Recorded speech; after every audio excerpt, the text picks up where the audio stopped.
السلام کی آج شہادت ہے۔ اعوذ باللہ من الشیطان الرجیم، بسم اللہ الرحمن الرحیم، وبہ نستعین وہو خیر معین۔ قال الامام الموسی الکاظم علیہ الصلوۃ والسلام،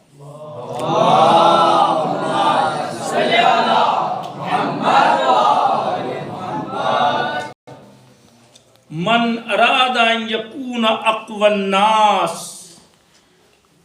من اراد ان یکون اقوی الناس فلیتوکل علی اللہ۔ بہت عظیم بات کہی ہے۔ کیا کہا ہے؟ بہت عظیم بات کہی ہے ہماری طرف۔ امام موسیٰ کاظم علیہ السلام نے فرمایا کہ جو بھی یہ چاہتا ہے کہ دنیا میں سب سے بہادر اور قوی اور طاقتور بن جائے،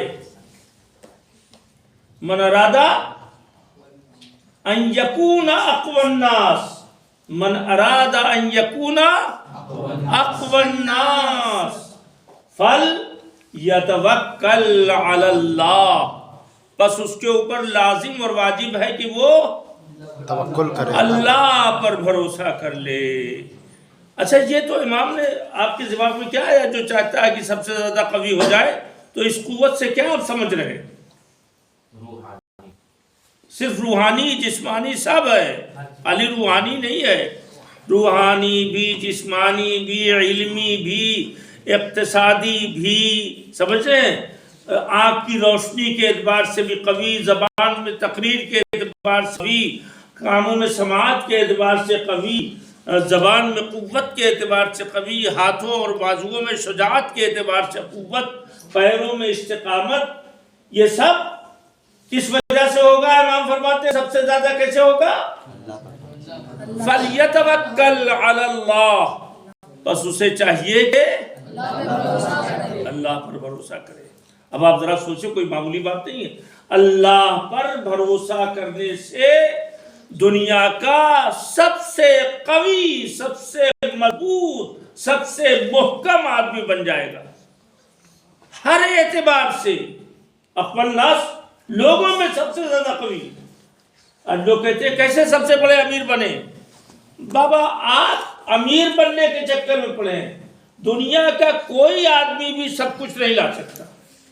بھائی، ہم امیر اسی وقت ہو سکتے ہیں جبکہ پوری دنیا ہمارے قابو میں ہو، پوری دنیا ہمارے قابو۔ ایسا کوئی انسان اب تک گزرا ہے دنیا میں؟ انبیاء اور اوصیاء کے علاوہ عام حالات میں، ورنہ جناب سلیمان بھی تھے، کوئی گزرا نہیں ہے دنیا میں۔ فاتح اعظم لوگ گزرے ہیں، 10 فاتح اعظم گزرے ہیں، سکندر، نیپولین بوناپارٹ، ہے نا، بخت نصر، یہ کیا کہتے ہیں اس کا نام ہے، وہ جو جرمن والا تھا، ہٹلر۔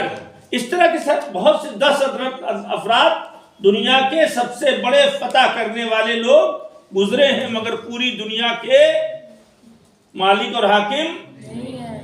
اچھا، حاکم کیسے بن سکتا آدمی پوری دنیا کا؟ بابا، جو پوری دنیا کا مالک ہے اس سے وابستہ ہو جائے تو جو وہ مالک ہے وہی یہ مالک ہو جائے۔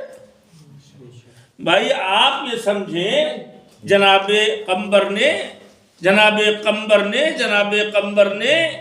مہار ناقے کی، یعنی اونٹوں کی قطار کی لگام کو اس مانگنے والے کے حوالے کر دیا۔ 70 اونٹ کی قطار تھی، لیکن چلا گیا، اور یہاں بھوکے پیاسے علی کے ساتھ رہ گئے۔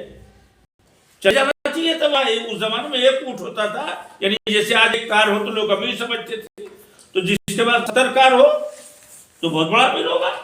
تو اسی طرح جس کے پاس 1 اونٹ ہے تو وہ امیر کہلاتا تھا، جس کے پاس 70 اونٹوں کی قطار ہے وہ بہت بڑا امیر۔ لیکن جناب پیغمبر ساتھ نہیں گئے، وہ یہ جانتے تھے کہ جس کے پاس سب کچھ ہے ہم اس کا رہیں گے، اس کے پاس تھوڑا ہی کچھ ہے۔ تو جو بھی دنیا کا طاقتور انسان کوئی بھی چاہے اپنے بل پہ پوری دنیا کا مالک ہے، ناممکن بات ہے۔ لیکن جو اللہ کا ہو جاتا ہے تو کیا چکا ہے؟ کہ رب اطعنی عبدی، تو اے میرے بندے عبدی اطعنی، اے میرے بندے تو میری اطاعت کر، اجعلک مثلی، میں تجھے اپنے جیسا بنا دوں گا۔ میرے اوپر بھروسہ کرو، اللہ کے اوپر بھروسہ کرو۔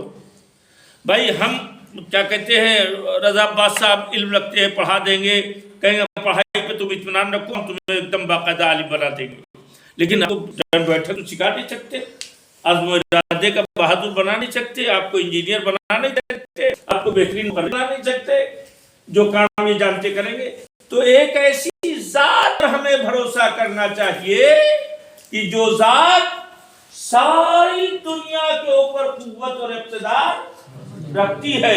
تو جب ہم اس کے اوپر بھروسہ کریں گے، اس کے اوپر اعتبار کریں گے، اس کے اوپر بھروسہ کریں گے، تو ایسی صورت میں سارا معاملہ جو ہے ہمارے پاس آ جائے گا، ہم اس کے ہی رہیں گے، ہم اس کے ہی رہیں گے، اور وہ جو ہم چاہیں گے وہ ہوتا رہے گا۔ اب جو نکتہ پڑھا جاتا ہے اسی سے نکتہ نکال سکتے ہیں۔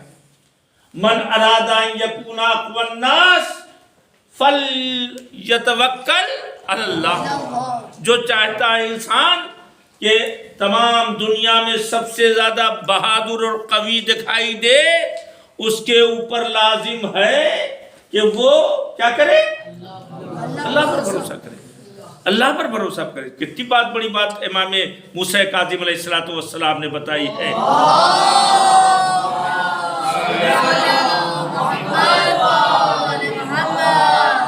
اور سنیے دوسری بات، بس اس کے بعد دوسری بات کے بعد بات تمام۔ امام موسیٰ کاظم علیہ السلام کے سلسلے میں جو طلاب کو یاد رکھنا چاہیے وہ بہت ضروری ہے، جو ان کی خصوصیت تھی، الکاظمین الغیظ والعافین عن الناس ذاک اللہ واللہ یحب المحسنین۔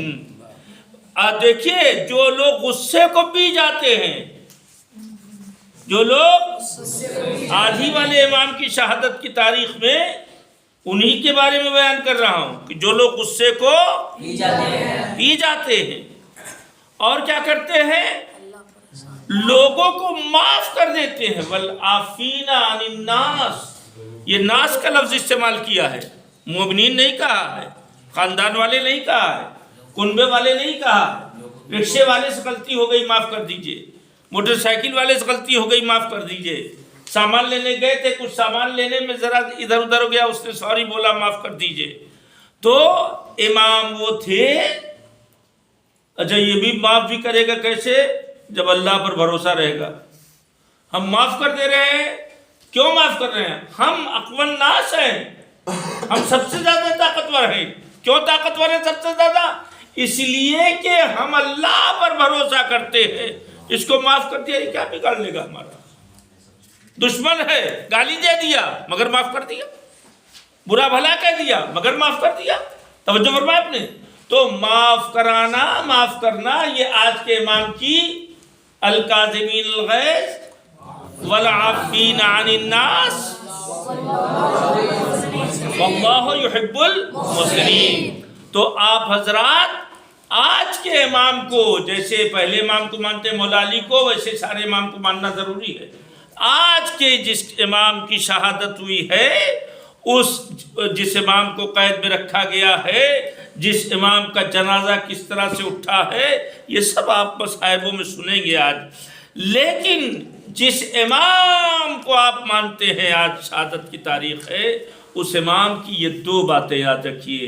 طاقتور بننا چاہتے ہیں تو اللہ پر بھروسہ کریے، اور اگر چاہتے ہیں کہ آپ کا نیکوکاروں میں، احسان کرنے والوں میں، بہتر کام کرنے والوں میں آپ کا شمار ہو جائے، تو کیا کریے؟ آپ لوگوں کے غصے کو پی جائیے اور لوگوں کی خطاؤں کو معاف کر دیجئے۔